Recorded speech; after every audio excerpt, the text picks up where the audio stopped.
हरे कृष्णा कृष्णा कृष्णा हरे हरे, हरे राम राम राम हरे हरे। जय राधा माधवा कुंज विहारी, गोपीजना वल्लभा गिरिवरधारी। यशोदानंदना व्रज जनरंजना, यशोदानंदना व्रज जनरंजना, यशोदानंदना व्रज जनरंजना। यमुना तीरावनचारी,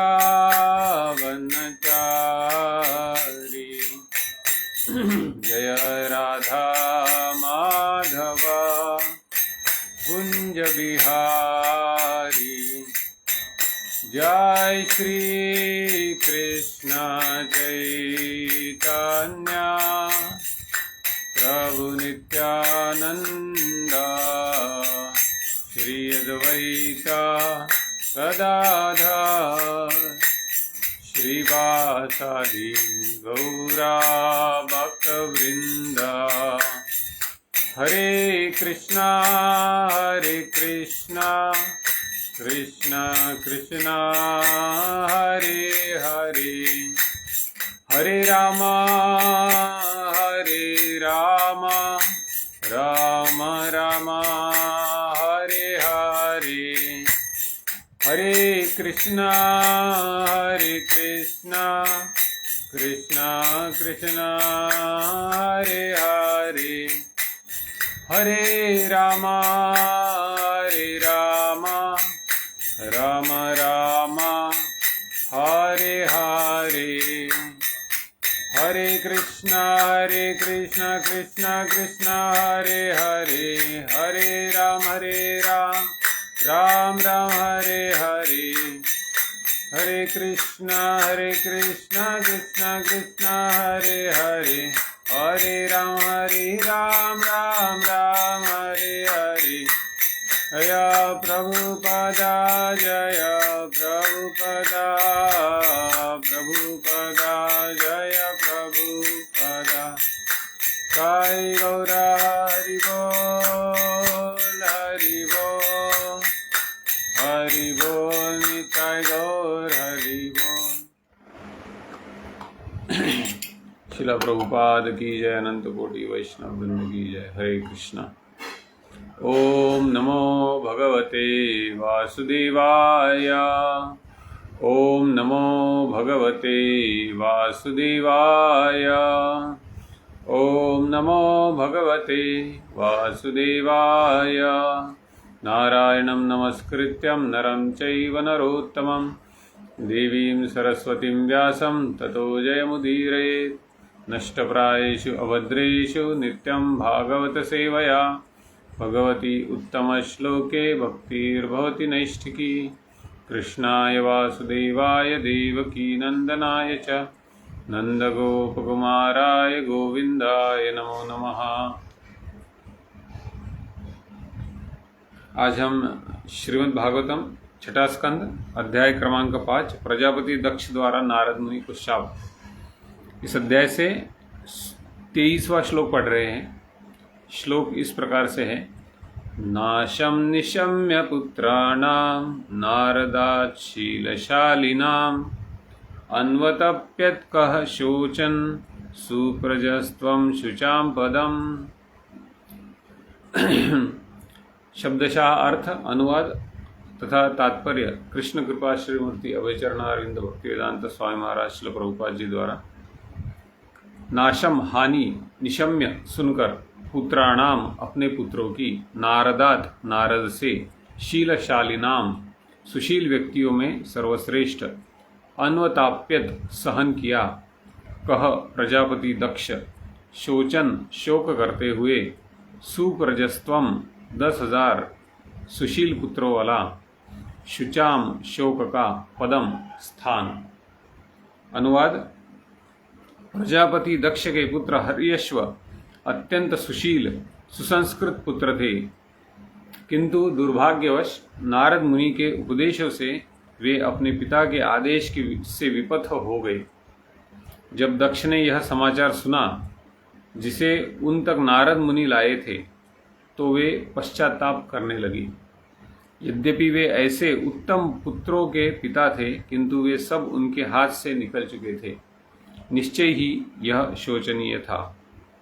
तात्पर्य: प्रजापति दक्ष के पुत्र हर्यश्व निश्चित ही सुशील, विद्वान तथा बढ़े चढ़े थे और अपने पिता के आदेशानुसार वे सब अपने परिवार के लिए उत्तम पुत्र उत्पन्न करने के लिए तपस्या हेतु गए थे। किंतु नारद ने उनके उत्तम स्वभाव तथा संस्कृति का लाभ उठाकर उन्हें समुचित निर्देश दिया कि वे इस भौतिक जगत में न फंसे, अपितु अपने ज्ञान तथा संस्कृति का उपयोग अपने भौतिक मामलों को समाप्त करने में करें। हर्यश्व ने नारद के आदेशों का पालन किया, किंतु जब इसका समाचार प्रजापति दक्ष के पास लाया गया, तो प्रजापति नारद मुनि की इन कार्यों से सुखी होने के बजाय अति दुखी हुए।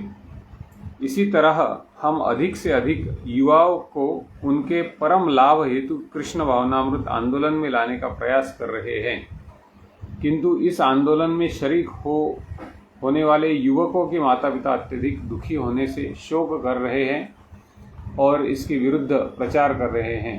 निस्संदेह प्रजापति दक्ष ने नारद मुनि के विरुद्ध कोई प्रचार नहीं किया, लेकिन जैसा कि हम बाद में देखेंगे, दक्ष ने नारद मुनि को उनके उपकारी कार्यों के लिए शाप दिया। यह है भौतिकतावादी जीवन की शैली। भौतिकतावादी माता पिता अपने पुत्रों को संतानें उत्पन्न करने में लगाए रखना, सुधरी आर्थिक स्थिति के लिए प्रयत्न करते रहना तथा भौतिकतावादी जीवन में सड़ते रहने देना चाहते हैं। जब उनकी संतानें बर्बाद हो जाती है, व्यर्थ के नागरिक बनती हैं, तो वे दुखी नहीं होते, किंतु वे तब शोक करते हैं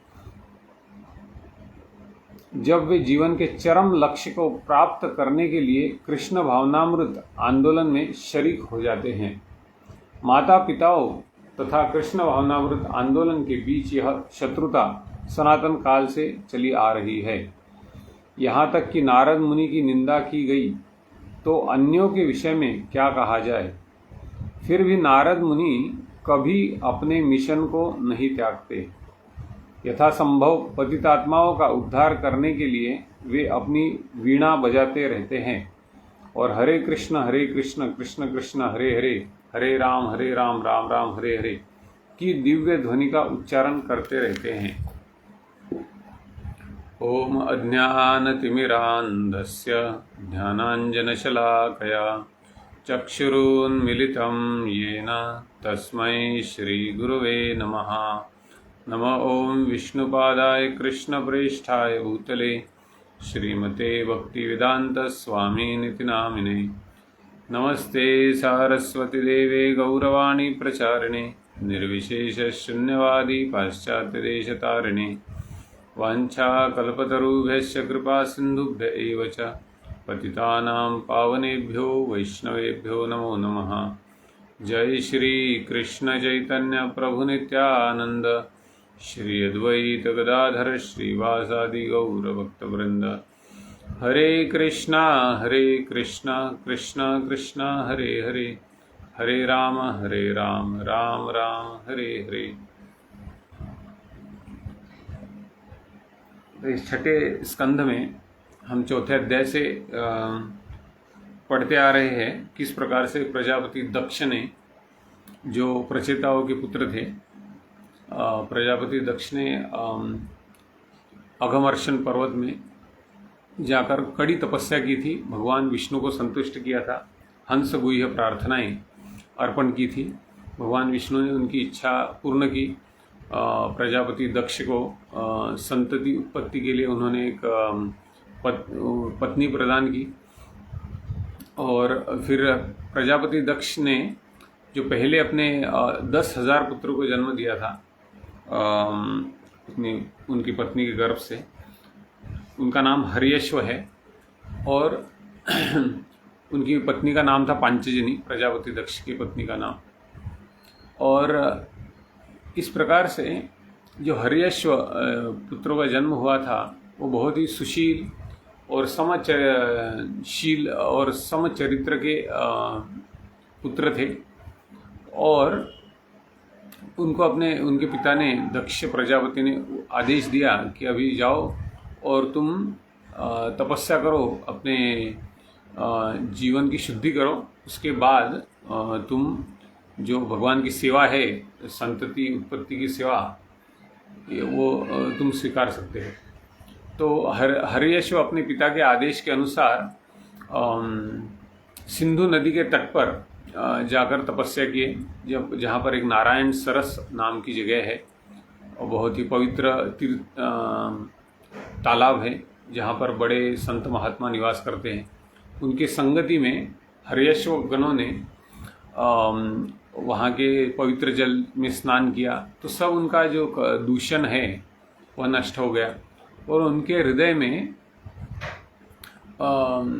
प्रबल इच्छा जागृत हुई। जो संन्यास आश्रम है, जीवन का श्रेष्ठ आश्रम माना जाता है, वह आश्रम स्वीकार करने की इच्छा जागृत हुई। और जैसे कि जब किसी जीवात्मा की प्रामाणिक इच्छा होती है तो भगवान उसे वह इच्छा पूर्ण करने में मदद करते हैं। तो हर्याश्व को मदद करने के लिए वहाँ प्रकट हो गए भगवान के जो सबसे गोपनीय दूत माने जाते हैं, नारद मुनि।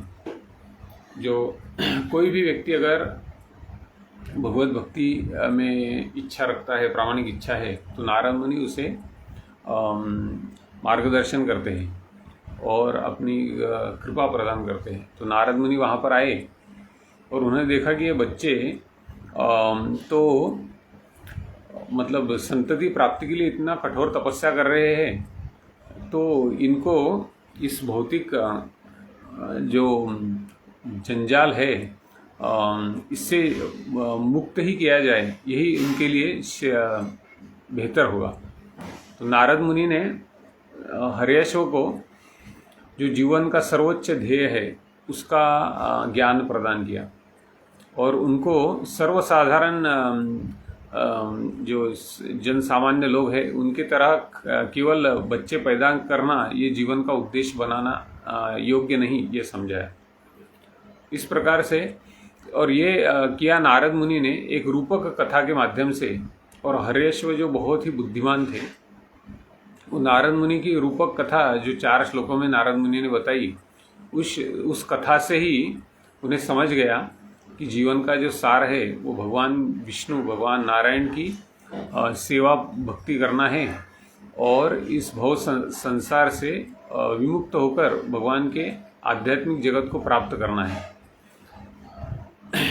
तो हर्याश्व तो भगवत धाम प्राप्ति कर लिए, नारद मुनि के सानिध्य से उनको जो ज्ञान प्राप्त हुआ, जो मार्गदर्शन मिला उसके आधार पर। और यही वार्ता नारद मुनि लेकर आते हैं प्रजापति दक्ष के पास में। और हमने पिछले श्लोकों में पढ़ा है, 22वें श्लोक में ही पढ़ा कि नारद मुनि का कार्य क्या है। भगवान नारद, महामुनि नारद भगवान की लीलाओं का वर्णन करते हुए ध्वनियाँ करते हैं। ऐसी दिव्य ध्वनियों यथा हरे कृष्ण कृष्ण कृष्ण हरे हरे, हरे राम राम राम हरे हरे से वे अपने मन को भगवान के चरण कमलों पर स्थिर करते हैं।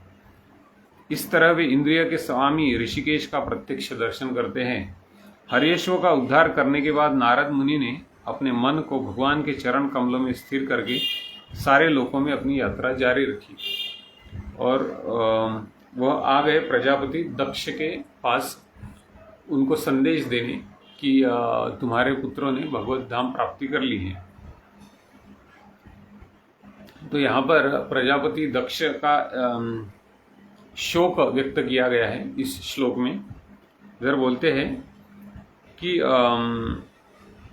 प्रजापति दक्ष के पुत्र तो बहुत ही सुशील, गुणवान, गुण संपन्न पुत्र थे, सुसंस्कृत थे, सुसभ्य थे। परंतु दुर्भाग्यवश जब उनको पता चला दक्ष प्रजापति को कि नारद मुनि से कि मेरे जो पुत्र है उन्होंने मेरे आदेश का पालन नहीं किया, तो और उन्होंने तो वैराग्य का मार्ग अपनाया।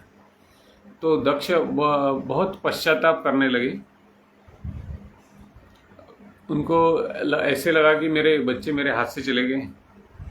और दक्ष प्रजापति की जो अवस्था थी वो यहाँ पर शोचनीय बताते हैं शुकदेव गोस्वामी। तो तात्पर्य में प्रभुपाद जी कहते हैं कि जो पिता का परम कर्तव्य होता है, वो पिता का परम कर्तव्य अपने पुत्रों को, अपने संतानों को केवल इस जगत में, इस दुनिया में कैसे अपना पेट भरा जाए, कैसे स्कूल में जाकर पढ़ाई की जाए और कैसे एक नौकरी या कोई व्यवसाय करके अपना घर गृहस्थी चलाया जाए, ये सिखाना पिता का, केवल यही सिखाना पिता का कर्तव्य नहीं है। पिता का कर्तव्य, माता पिता का जो कर्तव्य होता है वो होता है अपने पुत्र, अपने पुत्री को इस भव संसार से मुक्त होने का मार्ग दिखलाना। और ऋषभदेव भी अपने पुत्रों को यही बताते हैं 5वें स्कंद में। अपने पुत्रों को ऋषभदेव उपदेश करते हैं। उसमें वो कहते हैं कि जो व्यक्ति अपने आश्रितों को मुक्त करने में असमर्थ है, उसने किसी का दायित्व नहीं स्वीकारना चाहिए। अगर कोई गुरु है, कोई पिता है, कोई माता है, कोई राजा है या कोई शिक्षक है, अगर वह अपने शिष्यों को, अपने पुत्रों को, पुत्रियों को, अपने छात्रों को, अपने नागरिकों को अगर वह व्यक्ति मुक्ति का मार्ग दिखलाने में असमर्थ है, तो उसने ऐसा दायित्व, ऐसी जिम्मेदारी नहीं स्वीकारनी चाहिए। तो यहाँ पर प्रभुपाद जी कहते हैं कि ये तो माता पिता का कर्तव्य है अपने पुत्रों को सही दिशा दिखाना। और प्रजापति दक्ष ने भी अपने पुत्रों को तपस्या का जो मार्ग बताया था, ब्रह्मचर्य का मार्ग, लेकिन प्रजापति दक्ष का जो उद्देश्य था वह था कि मेरे पुत्र इस समाज में, इस दुनिया में संतति का उत्पत्ति करें।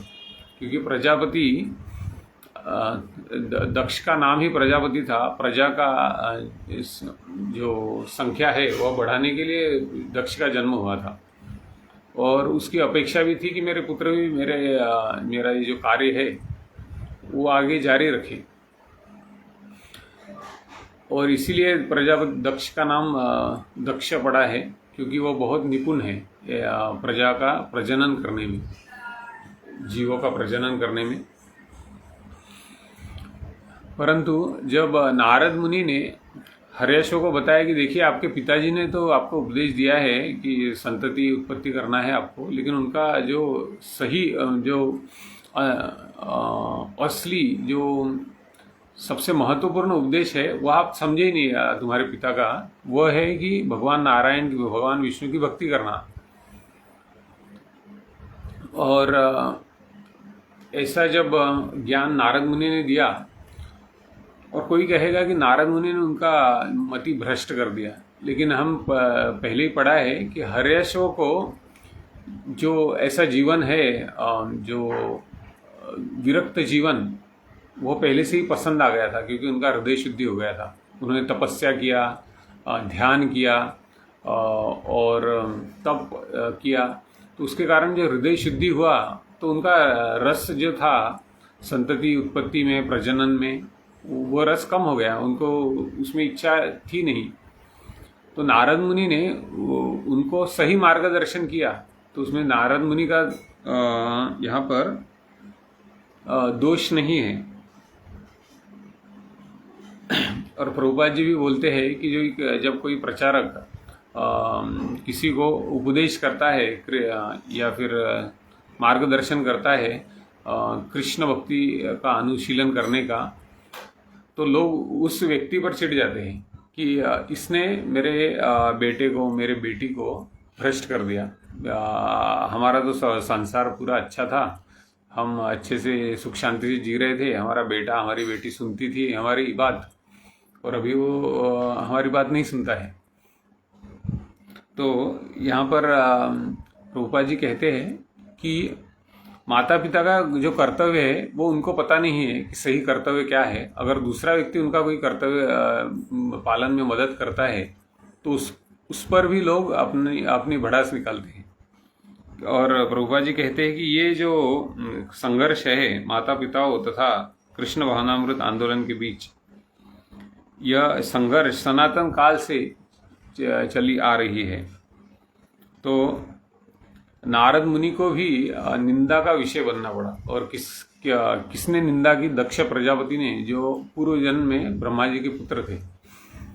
ब्रह्मा जी के अंगूठे से दक्ष प्रजापति का जन्म हुआ था। और नारद मुनि ऐसे व्यक्ति है जिनका आदर और सम्मान, जो असुर है, सुर है, जो पापी है, पुण्यात्मा है, सब लोग उनका आदर सम्मान करते हैं। नारद मुनि कंस के दरबार में जाकर भी कंस को उपदेश करते थे, कंस को कुछ बताते थे। और मृगारी जैसे शिकारी को भी नारद मुनि ने उपदेश किया, क्योंकि नारद मुनि का जो स्थान था वो बहुत ही प्रतिष्ठा का स्थान मानते थे सब लोग। उन्हें बहुत आदर सम्मान दिया जाता था। लेकिन दक्ष प्रजापति ने, हम देखेंगे इस अध्याय का ही शीर्षक है, दक्ष प्रजापति दक्ष द्वारा नारद मुनि को शाप। तो दक्ष ने तो भगवान नारायण को संतुष्ट किया था। अष्टभुज रूप में भगवान उनके सामने प्रकट हुए थे। फिर भी दक्ष नारद मुनि को शाप कैसे दे सकते हैं? तो साक्षात भगवान के दर्शन करना और भगवान को संतुष्ट करना ये बहुत ही कठिन कार्य है। लेकिन दक्ष उसमें सफल रहे। उसके बाद भी उनकी जो बुद्धि है वो इस तरह से विचलित कैसे हुई कि उन्होंने नारद मुनि को शाप दिया। तो बताया जाता है कि जो सृष्टि का कारोबार संभालना, प्रजनन करना, संतति उत्पत्ति, यह एक राजसिक कार्य है। और राजसिक कार्य में व्यक्ति जो कार्य उसके सामने होता है उस पे ही उसका ध्यान होता है। और उसकी जो सत विवेक बुद्धि है वो थोड़ी कमज़ोर हो जाती है। उसको दिखता है कि मुझे अभी यही कार्य करना है। तो जो सत्वगुण का मानसिक शांति और स्थिरता है उसका अभाव होता है उस व्यक्ति में। और इसके कारण कभी कभी ऐसी गलतियां दक्ष प्रजापति जैसे जो बड़े ही दिग्गज आत्मा है, दिग्गज व्यक्ति है, जीव है, उनके भी हाथ से ऐसी गलतियां होती हैं। और पहले भी उन्होंने भगवान शिव का अवमान किया था, उनके प्रति अनाप शनाप बोला था। फिर अपनी बेटी जो सती थी उसके प्रति भी उनका बहुत ही कठोर व्यवहार था। तो बहुत ही उनका हृदय कठोर बन गया था। और उसके बाद उन्होंने शिवजी से क्षमा याचना तो की। जब उनका सिर काटा गया, उनको एक बकरे का सिर लगाया गया, उसके बाद उन्होंने क्षमा याचना की शिवजी से। फिर भी जो राजसिक प्रवृत्ति है उसका जो प्रभाव है वो अगले जन्म में भी उनमें कायम रहा। और इस बार उन्होंने नारद मुनि को शाप दिया, जो हम आगे पढ़ेंगे। यह अध्याय जैसे आगे जाएगा वैसे। इसलिए